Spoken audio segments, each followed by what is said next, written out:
नमस्कार दोस्तों। स्वागत है आप सभी का मेरे YouTube चैनल सेल पॉइंट पे। अभी रिसेंटली मैंने 3 या 4 दिन पहले एक वीडियो डाला था व्यापम सब इंजीनियर एग्ज़ाम हो रहा है या नहीं हो रहा उसके बारे में, जिसमें मैंने डिटेल बताई थी कि एग्ज़ाम होने के चांस काफ़ी कम हैं। उसके बाद भी काफ़ी स्टूडेंट्स की मेरे पास क्वेरी आ रही थी कि सर आप हमें एक बार और कन्फर्म करिए।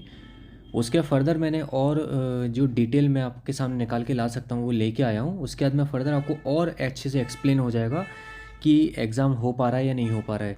चलिए, मैं आपने अगर ये वीडियो आप तभी देखें, मैंने एक प्रीवियस वीडियो बनाया हुआ है, इसके लिंक डिस्क्रिप्शन बॉक्स में है, आप उसको ज़रूर देख लीजिए पहले, जिससे आपको इसका आइडिया हो जाएगा। जैसे कि लास्ट में मैंने आपको बताया था पिछली वीडियो में कि अ, एक टेंडर निकला हुआ था व्यापम का।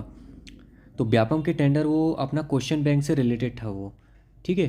तो उस क्वेश्चन बैंक से अपने एग्ज़ाम का कोई भी रिलेशन नहीं था, वो एक रेगुलर प्रोसेस थी, ठीक है। अब उसके बाद मैं आगे फर्दर आपको डिटेल में और बताता हूँ इसमें क्या है। चलिए समझिए क्या हुआ था। आपको रिसेंटली याद होगा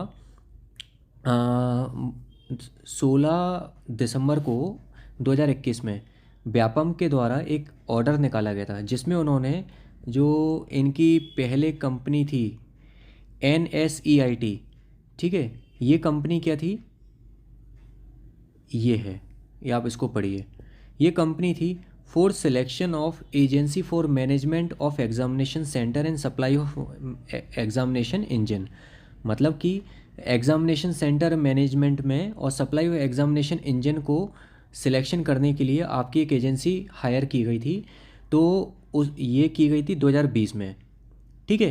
तो इसको इन्होंने 2021 में इसको इन्होंने क्या कर दिया, टर्मिनेट कर दिया। क्यों कर दिया? क्योंकि आपको पता होगा कुछ चीज़ें आई थी सुनने में कि व्यापम के पेपर्स लीक हुए थे, ग्वालियर में, मुरैना में कुछ लीक हुए थे पेपर। उसके कारण जो डिसीजन लिए गए उसका मैं पूरा इसमें डाला नहीं है, आप इसको मेरे डिस्क्रिप्शन बॉक्स में है, आप इसकी PDF पूरी शो कर लेना। उसके बाद हुआ क्या, 2021, ये देखिए 2021 दिसंबर के बाद फिर इन्होंने व्यापम ने क्या किया, व्यापम ने फिर 2022 में मार्च में एक टेंडर फ्लोट किया। किसके लिए? For conducting exam conducting organisation और agency for providing service for online computer based examination for, ये इन्होंने ये टेंडर फ्लोट किया। अब ये tender float online computer based exam कराने के लिए ये पूरा जो एजेंसी थी जो ऊपर वाली थी, इसका उन्होंने दोबारा टेंडर लगाया। अब ये टेंडर उन्होंने 16 मार्च को लगाया था। उसको लगाने के बाद इसकी जो बिड ओपनिंग रखी गई थी 25 अप्रैल रखी गई थी, ठीक है। अब उसके बाद 16 मार्च को उन्होंने टेंडर लगाया। उसके बाद फिर उन्होंने क्या किया, 26 अप्रैल को इन्होंने ये टेंडर क्या कर दिया, कैंसिल कर दिया। आप पढ़ लीजिए, ये इन्होंने टेंडर क्या कर दिया, कैंसिल कर दिया, ऑनलाइन कंप्यूटर बेस्ड एग्जामिनेशन होने का। अब उसके बाद 16 मार्च 2022 के बाद ये जो टेंडर लगा था, मतलब 26 अप्रैल को जो इन्होंने टेंडर कैंसिल किया, उसके बाद व्यापम ने कोई भी अभी ऐसा टेंडर फ्लोट नहीं किया जिससे ये लोग ऑनलाइन कंप्यूटर बेस्ड एग्जामिनेशन कराने का एजेंसी हायर कर सकें। तो इसका क्लियर ये तात्पर्य ये क्लियर निकल रहा है इन सब से कि एग्ज़ाम आप अभी तक एग्ज़ाम कंडक्टिंग एजेंसी ही डिसाइड नहीं है, जो ये यहाँ से क्लियर हो रहा है, एग्ज़ाम कंडक्टिंग एजेंसी ही डिसाइड नहीं है। तो आपके एग्ज़ाम होने की पॉसिबिलिटी फ़िलहाल तो काफ़ी कम लग रही है। तो अब ये कब तक होगा ये भी डिसाइड नहीं है, नवंबर से पहले पहले तो मुश्किल ही है। तो आप मान के चलिए कि जो आपका 24 सितंबर को पेपर है वो होने के चांस काफ़ी ज़्यादा कम है। मुझे कोई भी उम्मीद नहीं दिख रही पर्सनली, और मैंने खुद वहाँ कुछ ऑफिशियल्स हैं, कुछ ऑफिशियल्स से बात करी थी, उनके नाम मैं नहीं लूँगा।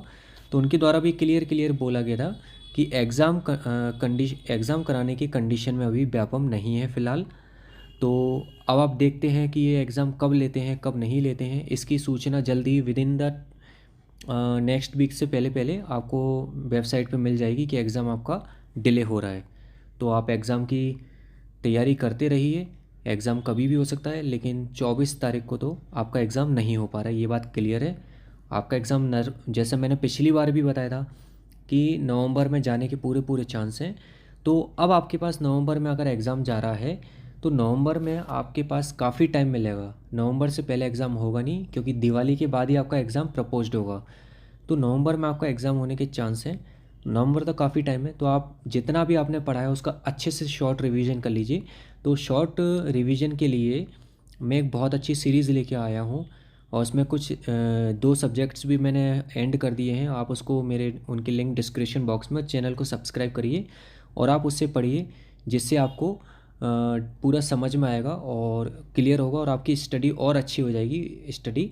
तो इसलिए आप तैयारी करिए और एग्ज़ाम पोस्टपोन को दिमाग से निकालिए। एग्ज़ाम पोस्टपोन तो हो ही रहा है, आप अपनी पढ़ाई कंटिन्यू रखिए, उसकी वजह से अपनी पढ़ाई डिस्टर्ब मत करिए। एग्ज़ाम तो इस बार पॉसिबल है कि अभी नहीं हो पाएगा। यही मेरे पास जानकारी थी, और सभी से दरख्वास्त है कि प्लीज़ अपनी पढ़ाई डिस्टर्ब मत करिएगा इनकी वजह से, कि एग्ज़ाम पोस्टपोन हो रहा है तो आप सोचें कि अब किताबें बंद करके रख दें। आपको ये नहीं करना है, आपको अपनी पढ़ाई कंटिन्यू करनी है, और आपको और अच्छा और मौका मिल रहा है तो और अपने आप को ब्रशअप करना है। तो ब्रशअप करने के लिए मैं शॉर्ट रिवीजन की सीरीज़ आई है, आप उसको रिवाइज बाय शॉर्ट नोट्स वो ज़रूर देखिए। Thank you very much. और कोई डाउट हो तो आप मेरे को टेलीग्राम पे मैसेज कर सकते हैं। मेरे चैनल को लाइक सब्सक्राइब जरूर करिएगा। Thank you very much.